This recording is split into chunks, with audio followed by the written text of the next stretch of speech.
There's no such thing as a suitable excuse for losing by 7 goals, so I'm going to dispense with that right away. But there are excuses, and legitimate ones, for how this team's performed over the past month and change. Good morning to you. Good Monday morning. I'm Dejan Kovacevic of DK Pittsburgh Sports, and this is Daily Shot of Penguins. It comes your way bright and early every weekday. If you're into football and or baseball, I also offer daily shots of Steelers and Pirates in the same place that you found this. It'll be Penguins versus Wild tonight at PPG Paints Arena. A lot of eyeballs and a lot of heartbeats are going to be focused, and rightly so, on Marc-Andre Fleury, who, if he starts, and I would imagine Minnesota management is smart enough to let him do that, it could be his last appearance in Pittsburgh. There's been a lot of that kind of sentiment everywhere he's gone this year, most notably a game that he and they played up in Montreal about a month ago, in which he got a standing ovation coming off the ice afterward. And he never played for the Canadiens. He just happens to be from that particular province. Of greater concern, by far, to everyone associated with the home team tonight, I can promise you, will be that they're coming off losing to the Maple Leafs 7-0 Saturday night in Toronto. And that they achieved that dubious distinction by giving up 13 odd man rushes. And they did that, of course, coming off of 2 fairly decent overall showings. One at home against the Coyotes, another on the road against the Canadiens. And what you're always looking for as a head coach when something like that occurs is a big old reset button. And if that reset button comes with some tangible elements, so much the better. Rickard Rakell is back to being a full participant in practice. Same with Noel Acciari. Rakell yesterday was placed on the first line in practice in Cranberry next to Sidney Crosby and Jake Gensel. This is a good thing. This is a welcome thing. This team has missed Rakell way more than anyone might care to admit. And yes, I do remember that through 17 games, Rakell had 0 goals on 44 shots. I also recall that Rakell last season was a 28-goal guy for this team, and that he's put up 5 20-goal seasons over the course of his NHL career. He is a default 20-goal output out of a single player. He's terrific at 5-on-5. And oh, by the way, last season, his 10 power play goals led the team, even though he was only on the top unit for the final couple of months. At some point in this past month, not only was Rakell gonna score an actual goal, he was gonna bust out, and he was gonna be a part of the power play busting out. All of that's been missing. All of that's real. And now all of that's compounded by Brian Rust also being out.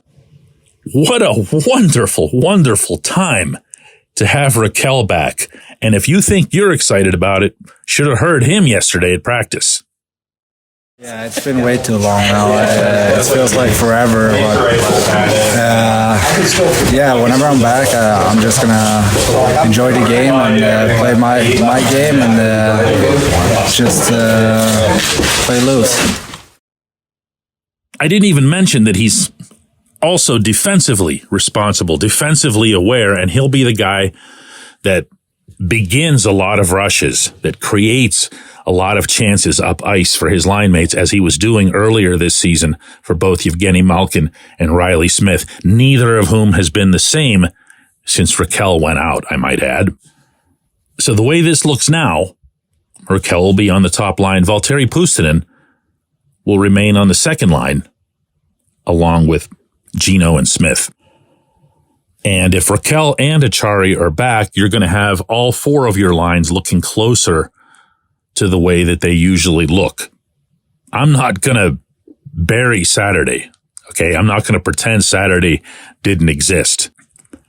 this team has a ton of things to take away from that night, all of them negative, but all of them worthwhile, in that they just can't be that type of team. I was driving out to Indianapolis to cover the Steelers game this weekend and joking with a colleague that the worst possible thing that could happen to the Penguins is to go to Toronto right after they had seemed to settle themselves a little bit.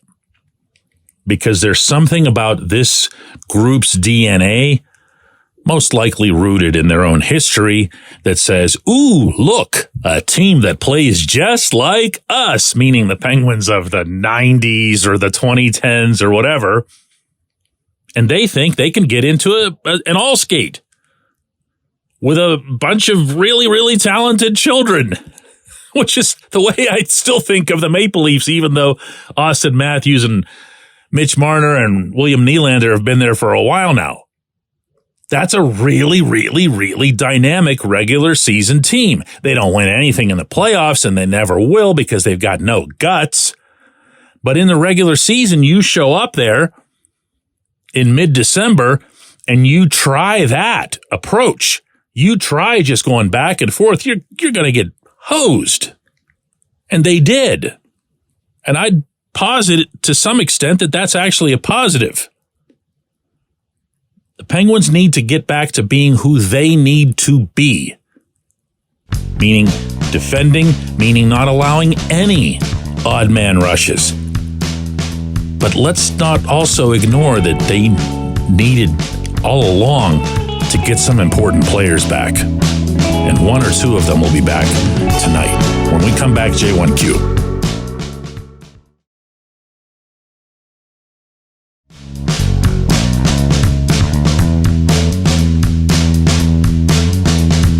Today's J1Q comes from Ron, who says, DK, if performance and accountability meant anything, then Ryan Graves should be a healthy scratch. But neither of those does mean anything for this coaching staff.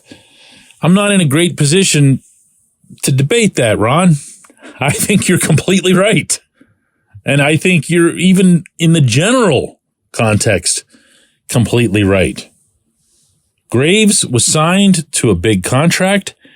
Graves arrived from the Devils with the expectation that he could be, if not necessarily a top pairing defenseman, at least a nice complement within a top pairing.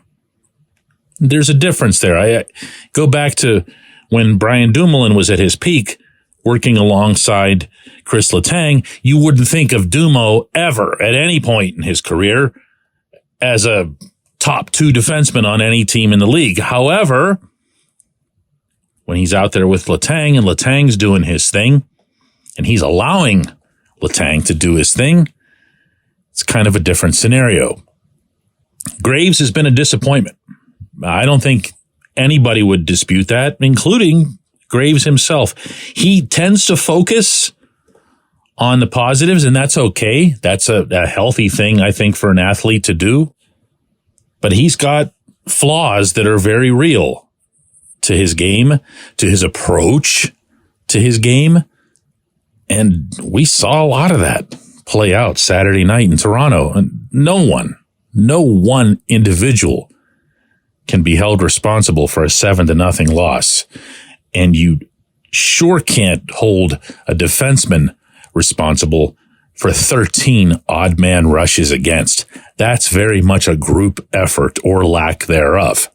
However, when I look at the advanced metrics, the underlying numbers for Graves, he's been the Penguins' worst defenseman. That's not a shot. That's just a fact. Corsi for percentage at 5-on-5 is the worst on the team at 48.65. For those of you who don't know what that means, think of it this way. Shots attempted at either end of the rink get tabulated. And they tell you, to an extent, where the puck was and how much action favored one team versus the other. Graves' numbers in that regard, when he's on the rink, the Penguins only generate 48.65% of all 5-on-5 shot attempts. It means there's a lot of action happening in the Pittsburgh zone when he's going over the boards. That's not great. Now, yesterday, it should be noted, at practice, Graves was moved alongside Erik Karlsson. I can't understand this at all. And I don't even know if we're going to see it play out in the game tonight against the Wild, because it makes so little sense that at some point between yesterday and tonight, Mike Sullivan's got to change his mind on this one, because it's just illogical. Graves has been out there basically carried by Letang instead of the other way around, instead of having Graves support Letang for the better part of this season. Karlsson has no such DNA. Karlsson is going to make his plays or try dying, but he's not going to change his game to adjust to a struggling partner. Now, do I like the pairing of Marcus Pettersson and Letang? Sure, because I like the pairing of Pettersson and anybody, because he's responsible, he reads, he still rushes, he still makes sure he pinches smartly and contributes to the offense, but he does it in a way that helps the team manage play. Graves isn't that guy. Graves might not become that guy. Graves might very well be a bad signing on the part of Kyle Dubas. I really, really, really hate to write anybody off after 1/3 of a season.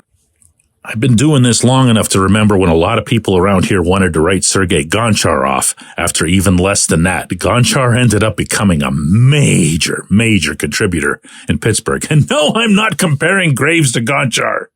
Just saying. It's worth giving him a chance. Bright kid. There's a lot of tools there. He's got size. He's actually got crazy size for an NHL defenseman. He's not doing the right things on the rink.